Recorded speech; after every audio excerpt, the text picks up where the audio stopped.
Les histoires de Phil Petitgris. Phil Maribaud, le jongleur.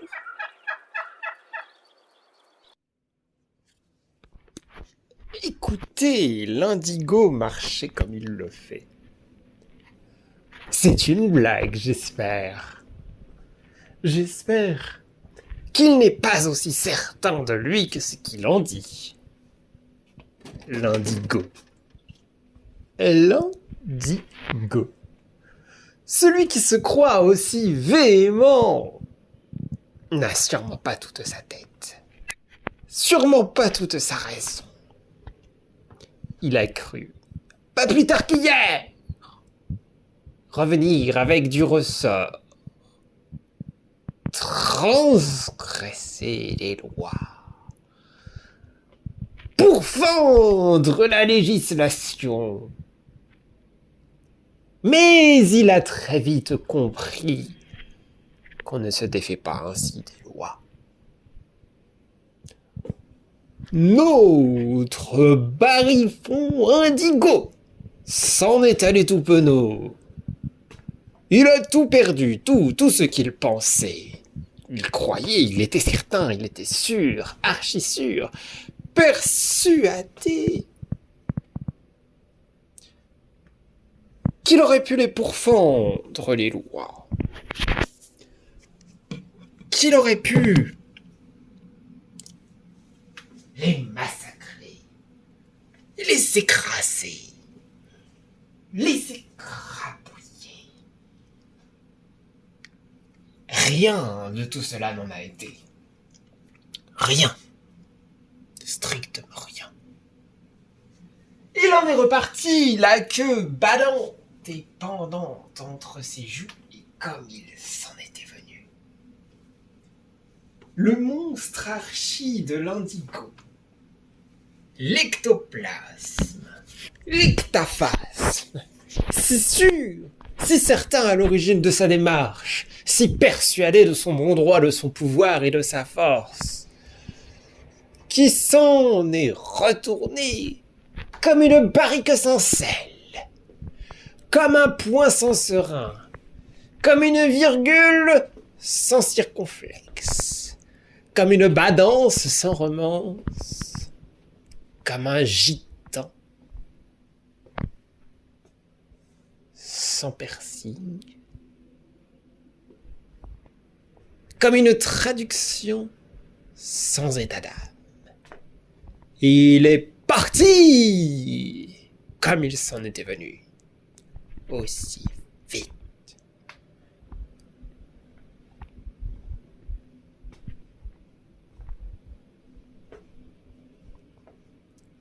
Ce qu'il a fait ensuite, ce n'est pas de mon ressort. Je n'en ai strictement aucune idée. Je sais qu'il s'est retrouvé fourré dans des coins sombres, obscurs et ténébreux.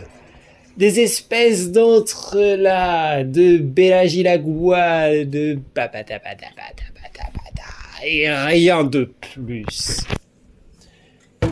Des fours la boisson, et des montricules la panse, des grenevilles le gros balère, un peu perdu dans ces eaux-là.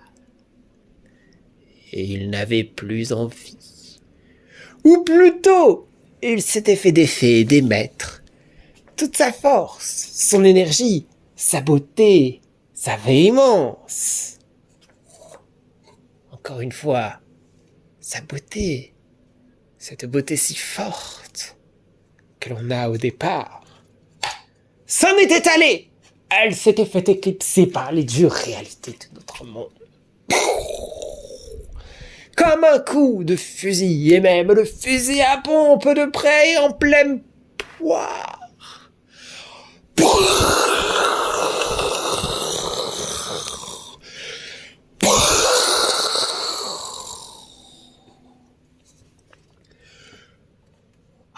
Explosé, complètement explosé. Cette beauté, car comment l'appeler autrement? Rien du tout. dans un bas-fond, vous dis-je, un prilène du mafieux du couteau, une vile façon du bas des rues, un paparana de la pire des grandes menaces et des grandes peurs.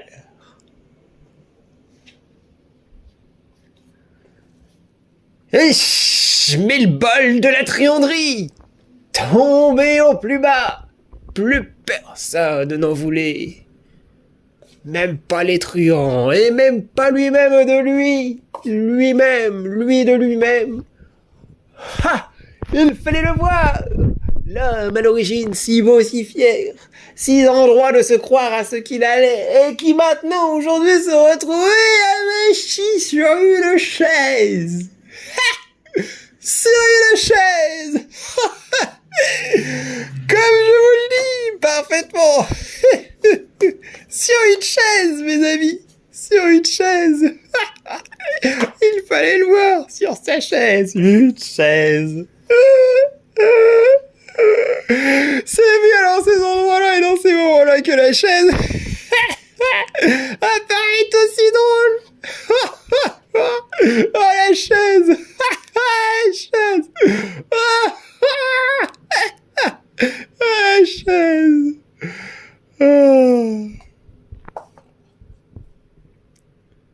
Si triste, si triste.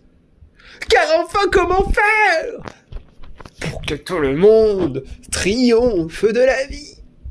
Comment faire?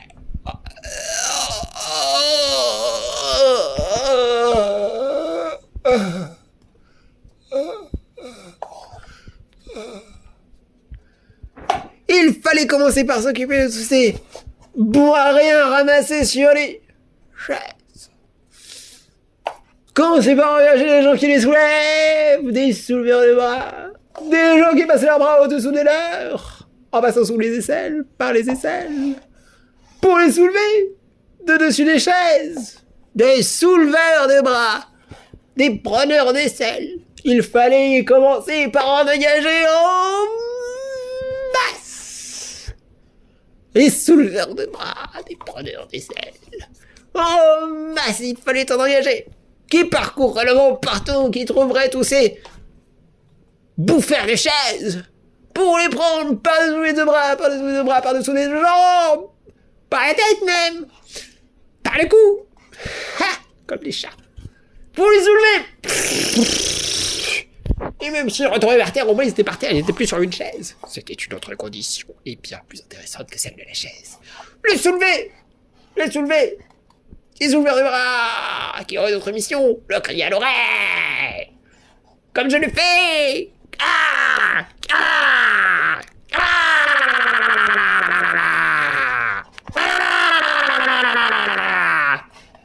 jusqu'à en devenir si insupportable qu'ils seraient obligés de trouver d'autres logiques que les chaises, et peut-être également dans leur tête et dans leur cerveau et dans leur esprit, d'autres logiques, et dans leur cerveau et dans leur esprit. Ha! Sur ce qu'il a fait, des millions de souleveurs de chaises. Et quand cela aurait été fait, après seulement, après, la nette, un peu de bon droit, changer les lois, un peu de vent, un peu d'air libre, un peu de blanc, un peu de fil blanc, un peu de ruban blanc, pour tous ces nouveaux venus, un peu de ruban blanc, à travers toutes les choses installées, de l'encre et de la plume, de l'encre si forte qui parcourt notre monde, toute présente. Nous vivons comme une marée noire dans une marée noire dans la mer noire de l'encre des lois établies, sans aucun soupçon de radeau, d'ondes blanches existant et donc plongeant dans cette amertume noire, dès le début jusqu'à la fin. Peut-être une simple traînée blanche, un oiseau blanc, un poisson blanc filant à travers l'eau, et qu'il pourrait suivre, et qu'il leur serait donné un chemin blanc, il fallait leur donner. C'est peut-être ça la solution, là, non. L'autre bon fil la raconte qui se trouvait sur sa chaise. Il fallait bien l'aider à lui donner un petit coup de pouce. Eh non, jongleur variole, viens par ici, je t'engage. On va commencer par soi. Ah, on est souleveur de bras, il va falloir redonner un peu d'humeur à ce corps en derrière. Viens par ici. Viens, tu es le bienvenu.